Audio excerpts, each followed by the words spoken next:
রাজধানী শহর ঢাকা সহ সারা দেশে ভয়াবহ ভূমিকম্প অনুভূত হয়েছে। রিক্টার স্কেলে এর মাত্রা ছিল 5.7।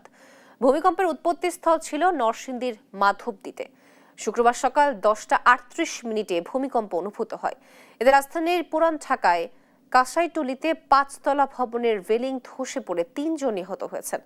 নারায়ণগঞ্জেও এক শিশুর মৃত্যুর খবর পাওয়া গেছে। সেই সঙ্গে খিলগাঁও, তেজগাঁও, বাড্ডা সহ রাজধানীর বিভিন্ন স্থানে হেলে পড়েছে।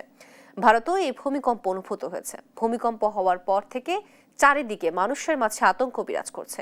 এ সময় ঢাকার বিভিন্ন এলাকায় অনেকেই আতঙ্কে বাসাবাড়ি থেকে তাড়াহুড়ো করে রাস্তায় বের হয়ে আসেন। ভূমিকম্পটি কয়েক সেকেন্ড পর্যন্ত স্থায়ী ছিল।